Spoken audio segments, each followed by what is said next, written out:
Malaikat itu di apa? Malaikat itu kan yo duwe pikiran. Terus iblis yo duwe pikiran. Sing padha-padha pikiran niku ya rontok bener iblis. Pikirane lho ya. Tapi nurute bener malaikat. Jadi umpama agama kanut pikiran ya bener iblis. Mergo cara berpikir iblis iku Adam ku sangka lemah, aku sangka api. Berarti keren aku. Nah cara pikirane malaikat wis ora mikir bombol ndi dikongkon yo manut. Jadi agama ini sanad. Agama ini seorang lagi napa? Sanad. Sakjane cara tauhid ya keberatan, aku ana istilah Baitullah ya keberatan. Wong Baitullah maknane omahe Allah sing takok. Allah manggon wirdi ning Ka'bah. Jadi kita harus ngikuti ulama. Dikatakan Baitullah itu nama penghormatan. Sesuatu itu mulia, maka disebut Baitullah. Bukan berarti Allah nempat di situ. Maka Allah tidak butuh napa? Jadi itu kan jelimet, Mang. Lagi-lagi yang tahu itu ulama. Masjid ya dikatakan Baitullah. Lah nek misale iki masjidé pangeran, malah nek mbok manani lucu.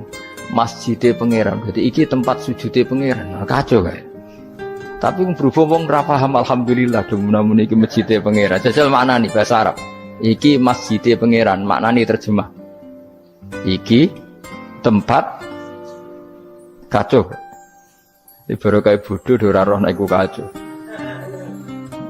Jadi wacok. Mulane anut ulama. Jadi darani Baitullah apa dikatakan daleme Allah maknane apa idhofatut tasyrif. Napa idhofatut tasyrif maknane omah sing mulia sampai diistilahno daleme Allah. Kalau dalam ngaji-ngaji ulama itu agama ini dari awal unik. Allah melarang sujud kepada batu. Tapi kita sholat itu madhep Ka'bah. Kemudian juga ada batu. Makanya kita harus menanamkan bahwa semua sujud itu lillahi ta'ala. Dan soal ada arah, ya penting arah. Nggak mau arah madhep segoro kidul, repot. Jadi arah itu mau dipakai kesepakatan untuk menunjukkan kalau kita muslim, arahnya sujud itu ke Ka'bah. Tapi tetap sujud kita hanya lillahi ta'alanya karena Yahudi. Nabi nanti takut Yahudi, Muhammad nak langit bumi itu sebenarnya hancur pas kiamat. Terus manusia sing mati mulai ini Adam sementara tidak kok endi. Jadi nak takut ngono mirip so, mirip Yahudi. Nak mirip Sugair apa? Nak mirip Ngamure. Jadi agama ini selalu disoal pakai akal. Jadi agama tanpa akal ya iso berdiri, tapi kalau terlalu bawa akal itu ya repot. Ya makanya tadi itu pentingnya riwayat. Seorang lagi pentingnya apa? Riwayat. Makanya coro Imam Malik itu gak suka sama agama di logika itu gak suka. Karena nanti orang yang punya logika terus merasa lebih punya otoritas terhadap apa? Agama. Ya wis sesuai ngono agama iku angel oleh nerangno sampean agama iku. Sampeyan saiki tak bedheki. Nabi Adam diusir kondi. Swarga. Terus swargane Nabi Adam saiki didakoni. Mergo swarga iku luase sak langit bumi. Lah nek iku saiki didakoni ndi? Swarga lebih luas ketimbang langit. Kan enggak mungkin sesuatu yang luas diletakkan di yang sempit.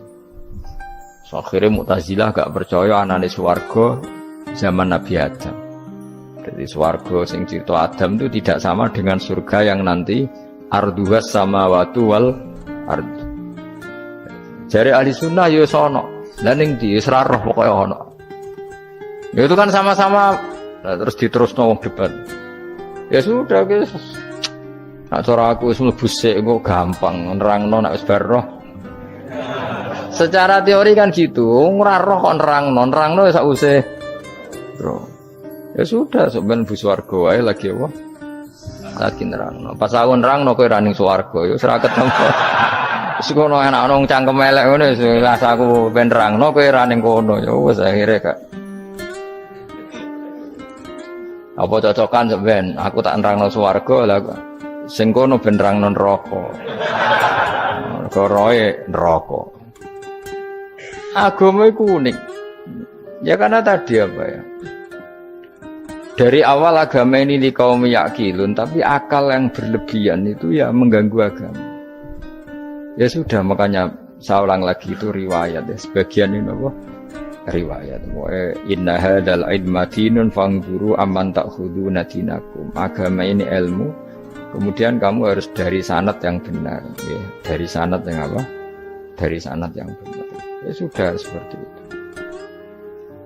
Mana itu kula setuju model kayak salat sunat safar, tidak harus madhep kiblat terus. Jadi agama ini sudah unik. Misalnya gini ya. Salat fardu kan wajib kiblat, tapi ada salat yang enggak usah madhep kiblat, yaitu sunat safar. Misalnya orang di pesawat gini-gini. Karena ngiling-ngilingan, nah, hakikatnya kiblat itu tidak fokus kita namun Allah Subhanahu wa ta'ala. Jadi memang agama, tapi lagi-lagi itu butuh riwayat. Seorang lagi butuh riwayat. Kalau nggak pakai riwayat terus kau Abu Nawas kabeh. Karena tadi Amerika, saya ulang lagi Amerika, itu kalau dibor pas New York itu kena Ka'bah. Lah logikanya kalau arahnya pas itu kan bebas arah. Berarti orang Amerika oleh sholat bebas. Tidak bisa seperti itu, ya tetap anut konsensus ulama sana atau tradisi sana, kiblat itu ngambil arah mana, karena dia pas. Ya bumi yang ada arah itu secara akal kan hanya rubuk 1/4. Makanya kalau kamu belajar falak itu ada rubuk, lainnya itu sudah tidak ada arah. Misalnya bumi bulat bola, yang sama atas dikatakan sama-sama di atas, ya kadarnya hanya 1/4. Lainnya itu sudah dikatakan samping. Makanya seperti Denmark itu ada daerah yang siang itu sampai 3 bulan, entah berapa siklus sekian puluh tahun. Ada yang lebih lama siangnya sampai 18 jam. Kalau di Eropa kadang puasa itu sampai 18 jam. Ada yang selalu gak kena matahari kayak kutub utara, kutub selatan. Nah makanya kalau misalnya sholat itu ngikuti apa? Kalau ngikuti matahari, orang kutub sholatnya hanya maghrib, isya, subuh. Gak wajib poso, orang tahu ono rino misalnya. Ya tidak bisa seperti itu. Jadi kalau nuruti logika kan terus berdebat terus. Tapi kalau nuruti rasa sebagai hamba. Orang kutub butuh sujud sama Allah, orang kutub butuh loyal sama Allah dengan memperlakukan puasa. Ya sudah, akhirnya kita harus puasa. Nah, lalu kalau ukurannya matahari, mereka tidak punya matahari. Memangnya puasa itu penyebabnya wujudnya matahari, apa penyebabnya loyalitas sama Allah Subhanahu wa ta'ala? Loyalitas. Kalau penyebabnya matahari, ya berarti kalau nggak ada matahari, nggak usah apa? Tidak usah seperti itu cara berpikir. Makanya ngikuti ulama. Karena ulama yang tahu tradisinya Allah dan Rasul. Ya seorang lagi ulama yang tahu tradisinya Allah dan Rasul. Meskipun ya kadang saya enak dewe ulama. Mergo ya kadang ya mau kalau bolak-balik ngomong. Gak diterang nombek cangkem elek ora paham-paham. Makanya masyhur itu ada kiai di debat sama orang rodok PKI. Pak Kiai, kalau setan dari api masuk api kan biasa. Terus susahnya apa? Mau materinya dari api. Terus Kiai itu mek lemah, sawurna raine. Loro cung, gue sakit. Jadi wong kok lemah, kena lemah kok loro. Karena serak kena diterang no. Manusia materinya kan dari tanah, berarti kena dipendem urip-uripan. Piye ya? Ya loro ya, ya jadi kok lemah kok dipendem ning lemah kok. Karena dijelaskan pakai lisan yang baik, gak paham-paham. Sebenarnya kita ini ingin selalu baik, tapi ada orang-orang diterangkan cara baik-baik itu. Wah, kayak misalnya ono wong kondo, Gus kula niku bojo kula cerewet ngene-ngene, apike kula pegat. Dicereweti bojo mbek diarani duda lara ndi? Oh lara diarani duda isen. Kue payu rabi dicereweti, ambek ra payu rabi jomblo, sakit mana? Sakit distatuskan jomblo. Malah kena dicereweti sabar prestasi baru. Mesti wong ku diwolak-walik. Lan jar wis kula tak malan kula seneng mbek Imam Syafi'i. Kowe dirasani wong ning ngarepmu, diomongi, ambek dirasani seneng ndi? Seneng dirasani cara kowe. Jare Imam Syafi'i bukti ke wibawa, buktine ngomong ning ngarepmu rawane. Jadi Imam Syafi'i itu rileks urip. Ya Aba Abdillah, orang yang tadi muji-muji jenengan tuh kalau di luar maki-maki jenengan. Jadi alhamdulillah. Kok bisa itu kan bukti pengkhianatan. Berarti saya wibawa, di depan saya enggak berani itu. Wong iku sowan Imam Syafi'i ya cium tangan ya hormat. Tapi setelah di luar menghujat. Singkat cerita dilaporkan ke Imam Syafi'i. Orang yang tadi nyium tangannya jenengan itu di luar ngerasani jenengan. Jadi Imam Syafi'i, alhamdulillah berarti aku wibawa, mendengar kurawani. Ya dianggap enteng saja.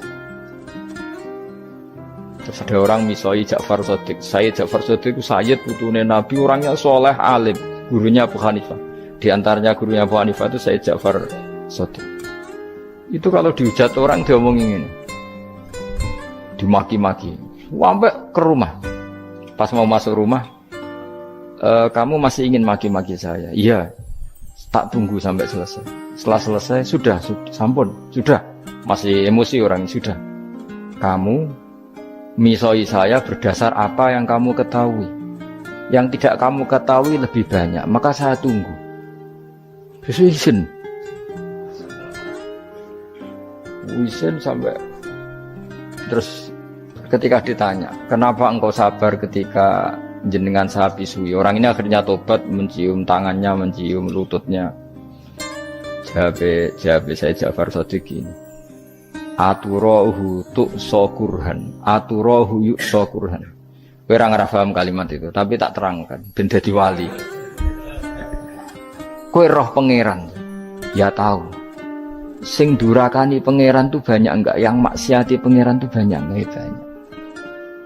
Lah yo pangeran sing di langit bumi wae dimaksiati, apa meneh trimo aku.